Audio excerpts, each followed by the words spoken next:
But I graduated high school in '79. I was a fair student and a moderate athlete while I was in school. I was a good kid, raised in a small farming community in rural Illinois. It was a small town. Drugs were not a very big part of our community. It really weren't. There was drinking going on like any community, but drugs were a very small part. So it wasn't something my parents worried much about, was teaching the kids about drugs. So we learned about this the hard way. So when I got high for the first time with my brother, when I was 17, I was a junior in high school. And as soon as I got high that first time, I had basically, I had found myself I was hooked. I was going to keep smoking. So I cultivated a partying lifestyle throughout the remainder of my high school years. And then as soon as it came time when I graduated, since all the other men in my family had all joined the military, they'd all served, from my grandfather all the way back to World War I, all the way up to all of my brothers who had served in Vietnam, and my brother Roger, my next oldest brother, Roger, who joined the Air Force in '77. I joined in '79, delayed enlistment right out of high school. Went in December, went through my basic training and tech school, and was stationed down at Holloman Air Force Base in Alamogordo in May of '80. And as soon as I got down there, got clear of all of the different restrictions and stuff that my parents would lay on me. Because they were good parents. I mean, they was trying to keep us on the straight and narrow. But once I was able to get free of them, now I'm going to do what I want. It's my turn to be an adult and do what I want. So I get down to Alamogordo, and I find myself in an environment where everything from speed and methamphetamine and crystal and all kinds of marijuana, everything was available. Everything was available at this point in time. I mean, it was basically a smorgasbord of help yourself to partying. So I was cultivating my military career and going through all the training that went along with that, and I was doing great when I was in the service. But when I got off duty, it was time to go party. And so it was the whole time that I was in the military, I was constantly cultivating a partying lifestyle, continuing to get high and drink. And at this point, they didn't do many drug tests back in the military. That's why I was able to do this without any ramification and repercussions. So after a year being in the military and being stationed at home, I married a woman who was also a partier, and it was good at first because she wanted to party too, but after a short time into the marriage, she decided that she wanted to get clean and she wanted me to stop using as well. And I wasn't ready to stop partying. I was still enjoying myself. I was still having fun at my age. So because I made the choice of deciding I wanted to party rather than just give it up, I chose my partying lifestyle over my marriage. And that was the first of the key bad choices that led to so many others along the way. To where eventually, when after we was married for right at a year and a half, when the divorce became final. But in January of '83, I caught her with another guy at a New Year's Eve party, and that was the beginning of the end for me. With all of the pain that came from that. And the partying that I was still continuing to build on. All of 1983 was just a bad year from start to finish. It started in New Year's Eve and then ended in October 22nd when I ended up killing this guy. But in between, it was just a nonstop affair of just pain and suffering. She was constantly trying to hurt me, and I was trying to lash back and hurt her as well, emotionally speaking. At the same time, I was still partying. And all of it just continued to tailspin out of control, worse and worse. When the divorce became final at the end of July, end of July of '83, when it was final, that was when I really looked at myself as a complete failure, because I had failed in the one thing that really meant a lot to me was marriage at the time. But I was so scatterbrained. I wasn't thinking rationally. But when the pain hit of that lost marriage, of losing Cindy, that was when I really started to think of what I'd given up, what I had made the mistakes on. But by that time, all I did was to fix it, was throw myself deeper into a cocaine vial and a whiskey bottle and everything to try and drown the pain, make the pain go away, turn numb. And I was still in this course, still cultivating my military career. I had already re-enlisted now by this time. I had re-enlisted for my second term. I had joined the first time for 4 years, but by this time I had re-enlisted for 6 more for my second hitch. So I was in my second term when all this came to pass. And but when there was times I would have episodes at work where I'd have to go to the bathroom just weeping uncontrollably over the pain. And I would take drugs with me to work, and I would use them there, everything trying to make the pain go away. But it was a bad problem, getting worse and worse. And so then finally in October, when all this happened, I had a confrontation with this guy over something stupid and trivial, and I ended up taking his life. And but I wasn't. This was not the mindset of me. This was not the way I was raised. It just wasn't the person of who I was. And I mean, the crazy thing is that I had 21 years of law-abiding citizen. I had this one horrendous, terrible act, and since then I've had 36 years of being a law-abiding citizen again. They doesn't match out, and I never have been able to fully rationalize how this came to pass. But I'm convinced the drugs were the key part. The drugs and the pain were the two key elements that brought about my downfall, and unfortunately brought about the downfall of the victim, and so much to his family, and so much pain to my family. You know, I didn't see anybody else but me. It was just, all I saw was just me and him. Me and this one guy were the only two people that were going to be affected by this. And I was wrong, because all of my family was affected and all of his family was affected. I didn't see them at the time. All I could see was us. But within a few short days, I realized that, no, there's a multitude of people that are being diversely affected by this terrible choice, this terrible action. And how old were you? And you know, here's the thing. How old were you? How old were you again in 1983? In '83, I was 21 when I caught her with another guy. But when I fell, I had turned 22 in June, so I was 22 in June when I fell. I was about maybe 4 or 5 months into. I just turned 22 about 4 or 5 months before. And how long had you been? So by this time, you had been enlisted for 2 years. I was 3.5 in, but I had re-enlisted on my third year for 6 more. So what they did was they just rolled my hitch over. So if I understand correctly, you've been using now for several years by this point.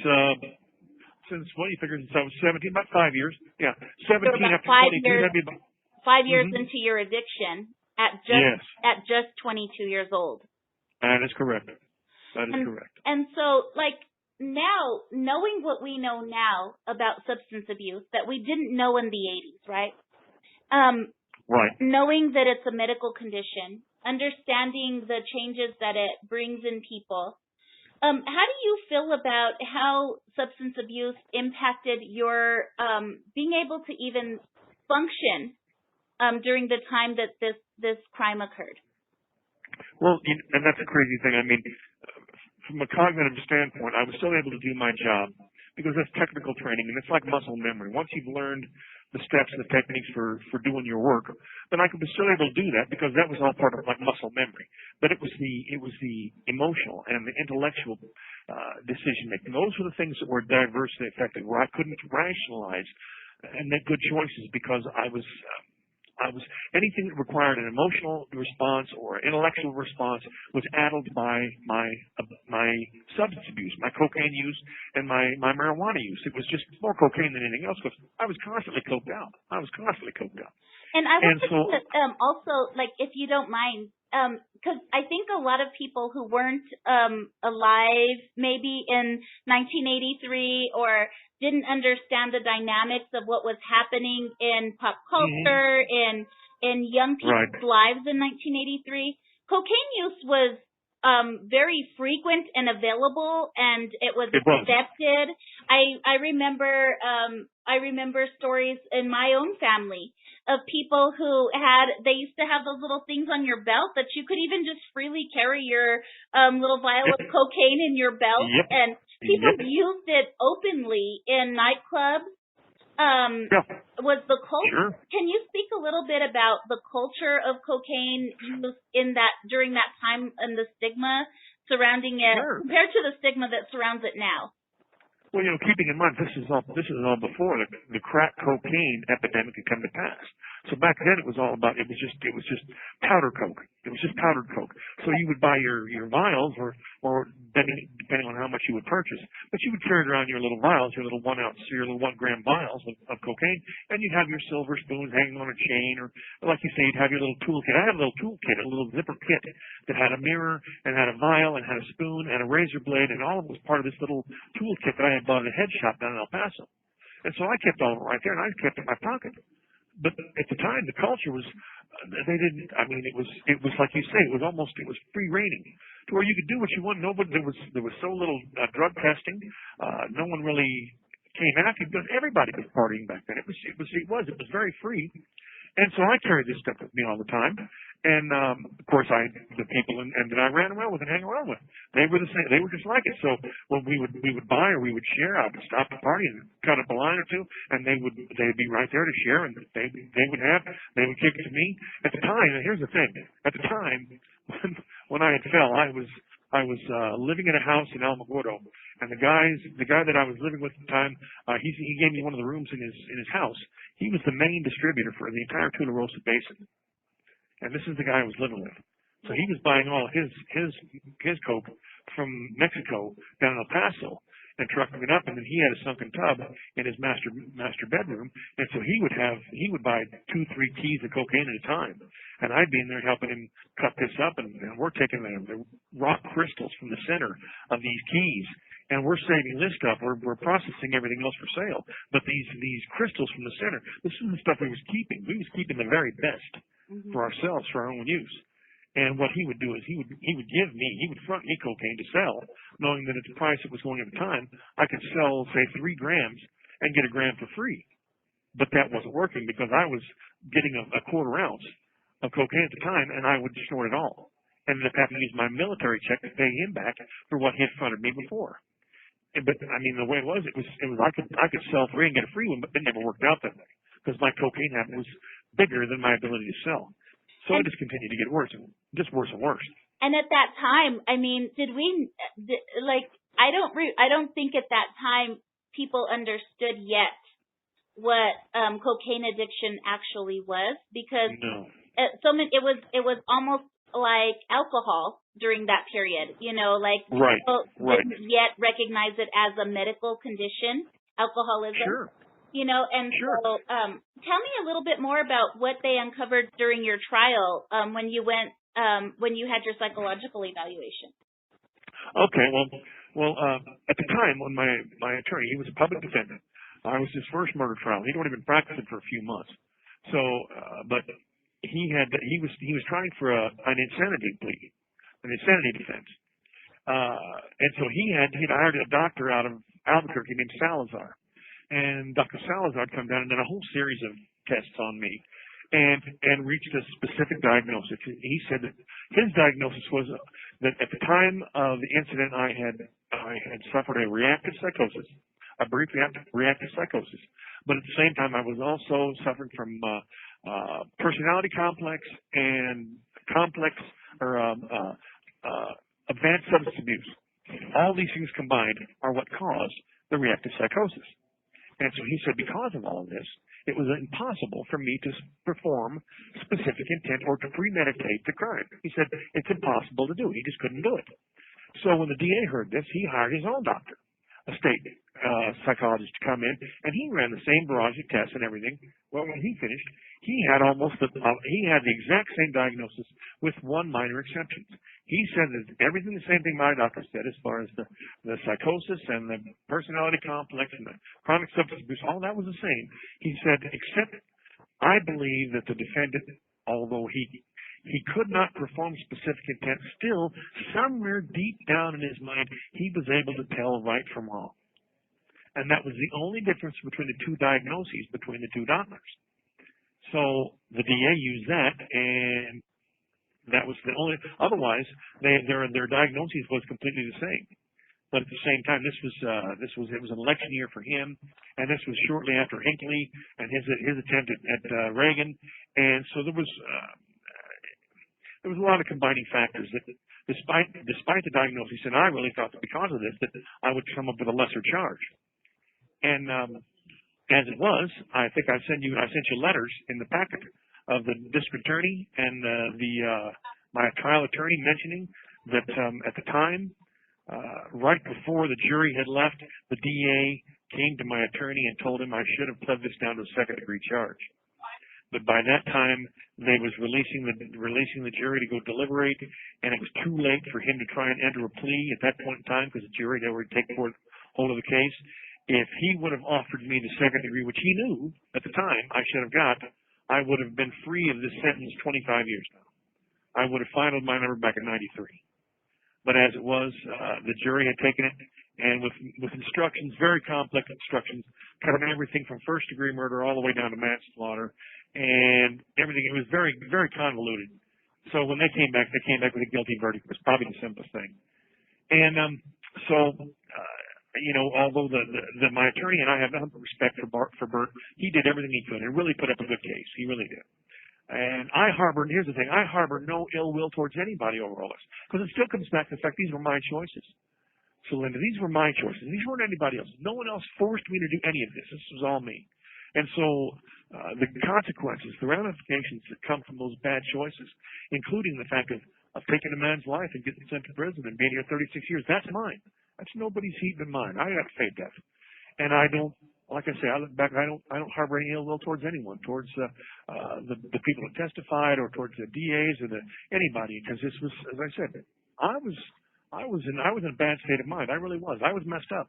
And this has been the key. This prison time has helped me become the man I am today. Had this not happened, Celinda, I'm certain I'd been dead many, many, many years ago. On the path I was walking. You have 1 minute remaining. I'd have been dead a long time ago. So, you know, it's probably the best thing that this happened to me.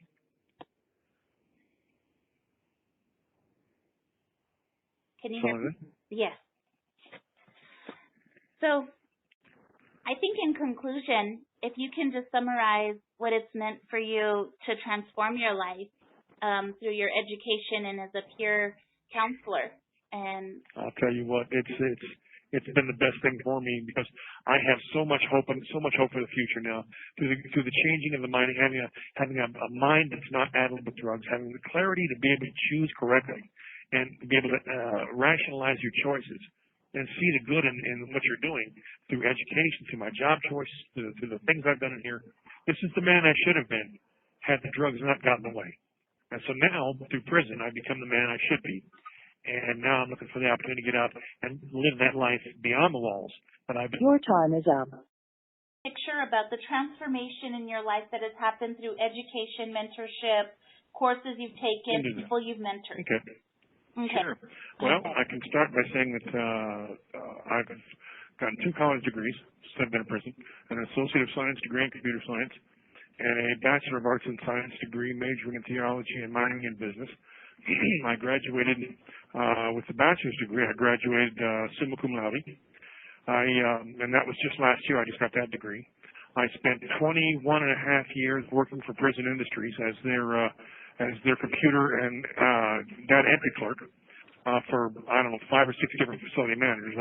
I worked directly under the facility managers over in Las Cruces for 11 years, and then for 10 in Hobbs. And with the textile factory, I worked for 10 years as a youth counselor through the core group down in Las Cruces. We mentored and talked to troubled youth, first offenders, adjudicated youth, court-appointed kids. We went and did speaking engagements at various different schools around southern New Mexico. I did that for 10 years. I've since then, since '95, I've become a lay minister. A lay pastor here in the church. I graduated the seminary program over in Hobbs in 18, 17. In 17, I graduated the seminary program. And so, but I have been ministering the gospel here in the prison since 1995. And talking to guys and ministering to them. All of this has come, all of these things, I've got stacks and stacks of letters of accolades and achievement certificates of different courses from forklift certification to first aid. I took a CPR classes down in Las Cruces. Writing for children. I took a course for writing children's books. just everything I could do to try and to improve my mind. Once I had the clarity of mind after being sober, I was able to find that there were so many things I was able to do because of the clarity of mind. So the main thing has been through my education, has been through my associate's degree and my new bachelor's degree, which has let me be a peer mentor here in Grants. And I work to help these young kids, trying to get them off from making the same mistakes I made when I was their age. Turn them around before they fall through the cracks. So that's what I've been doing, and that's what I intend to do after I get out. I intend to be ordained shortly after being released. I've got all the credentials that I need to get ordained. I've got a church that's already willing to ordain me, so that's going to be one of my first things I'll do after I get out. I've already got a job lined up. I've already got a halfway house lined up. Was able to save some money while I've been down. So all the things that I've been able, that I wasn't able to do when I was younger have all been able to come clear once I was able to see through a set of eyes that could see that weren't paddled through drugs and through pain. And I think that's one of the big questions that people ask the most frequently, right, during this process is, can you speak a little bit to your path to sobriety and how you've been able to sustain? Well, you know what? I've been sober now for 20, I guess 5, 6, 27 years now. I was still getting high after I fell. I'm still partying for some years after I fell and came to prison. I continued along the wrong path because I figured I was doing a life sentence I was never going to get anyway. That was what I was thinking.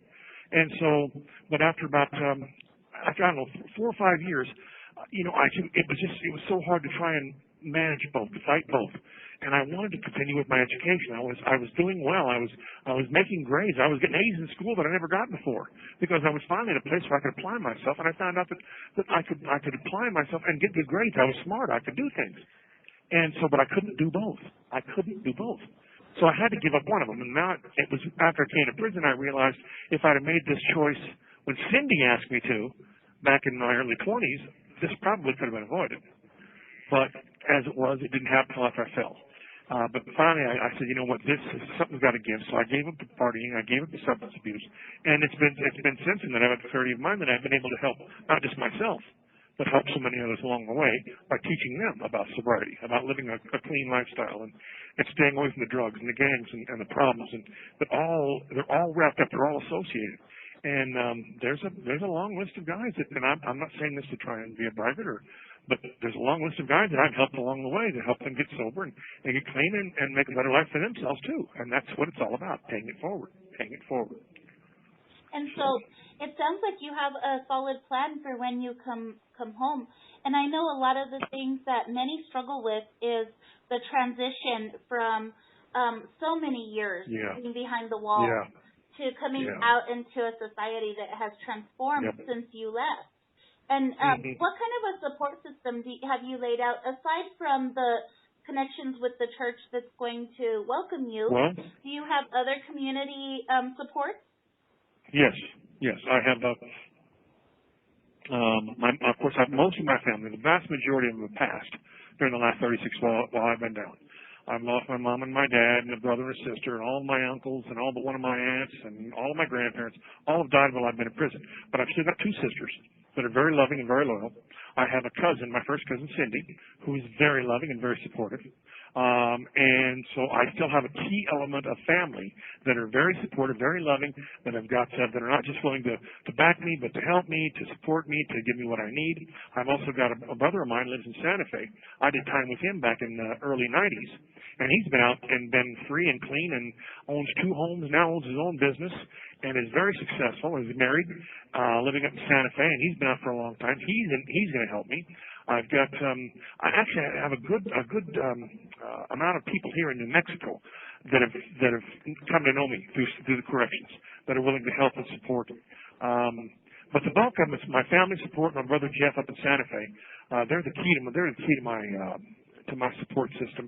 One of my bosses from Las Cruces, when I was in prison ministries down there, he's living in Las Vegas, Nevada. He's a very strong and loving supporter, very, very supportive. So I have a lot of really good people that are behind me and giving me. And you're right.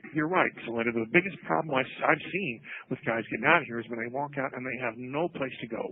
and they have nobody to turn to, and they got $50 in their pocket, and they have no idea how they're going to survive. And they end up going right back to the one thing they knew, that put food on the table and put a roof over their head, and that's usually slinging rock. And that's an unfortunate reality, but it is the way it is. So if you don't have family support, if you ain't got somebody to back you up, man, it's the devil's own work. They're really up against it, especially here in New Mexico. It's really hard. So I'm very fortunate. I'm very, very fortunate that I have good family support. I have good support system out there. I have some money saved up. So all the things that I need to make me successful when I get out are already pre-established for me before I ever set foot out of prison. And that's the key is, I think a lot of times, Linda, is you have to look at this from a proactive standpoint. You have to plan yourself. You have to look proactively towards your future and take the steps necessary to see where you want to go and then make that happen. And that's what I've tried to do for the last 15, 20 years now, is plan for my future, plan for my release, which was still so many years ahead. But I think I've done well, and I'm ready to go now. I've got all of the things I need in place to get out of here and be very, not just successful, but I'm going to thrive. I'm going to thrive. I really am. Well, we're excited to see you on the other side. Can you share with us when your parole date is? Well, I go to board in October. I don't exactly know. It'll probably be maybe the second or third week in October. I don't know for sure. But there's a halfway house there in Albuquerque called House of Friends on San Mateo Northeast. And the director there, Charlie McGinnis, has already reserved a bed space for me. He's already accepted me into his program. So that's where I'll be going to stay. My brother Jeff up in Santa Fe has got a job with his company, Enchanted Technology Solutions. Has got a job for me lined up. I'll be working for his company full time. I can do the work that I'm going to do right there from the halfway house because I'll do all the work that I'm doing through telecommuting. So I can do everything I need to do right there from the halfway house. Charlie's place has complete Wi-Fi, so I can do all my work from there. And so what I intend on doing then is I'll spend the 4 months of the program. While I'm there, I'll transfer my parole back to Missouri. And so by the time the program's finished, then what I'll do is I'll go ahead and get the parole transferred. When it's done, then I'll go back home and spend probably a year or two trying to reestablish with family that I haven't seen for so many years. And get those fences mended. And then eventually I intend to come back to New Mexico again. Because here's where my roots are now. So after all the years of being here, and after only being in northern New Mexico for a year, I love northern New Mexico. I really do. It's a beautiful place to live. So I intend to come back out here again. But I'm going to have to take some time back home first to make sure family's in place. And then I'll eventually come back out to New Mexico again. So that's my plans. We'll see what happens. Well, I think that's a fantastic plan. It sounds like you've been putting a lot of thought into it. I appreciate your willingness to be vulnerable and share your story with the community. We have a solid community out here that we've been working and building with who wants to support people who are coming home. And so the ways that folks can support you is by writing a letter of solidarity to support a request for release, that the parole board takes seriously the consideration of the request to free you. And so that is what we will be asking the community to do. In that process, is it okay for us to share your location and your DOC number in case anybody wants to write you directly for more information? Absolutely. Absolutely. Without a doubt. Okay. I have nothing to hide. I'm willing to be completely open with everybody. You know, at this point in time, I realize it was my past that put me here. But I'm not ashamed of who I've become. I might carry some shame over what I did, but I'm not ashamed of the man I am now because of prison. So no, absolutely. Share it, and I'll tell them the same thing I've told you. I'll be just as open and vulnerable. No problem. Thank you so much. And I really appreciate your willingness to help share your story so that the community can have a better understanding about circumstances that lead to people to be behind the walls, and why it's so important for us to rally behind you during times like this so that we can see you on the other side. So sending you so much love and solidarity, and we'll do everything that we can to support you. Is there any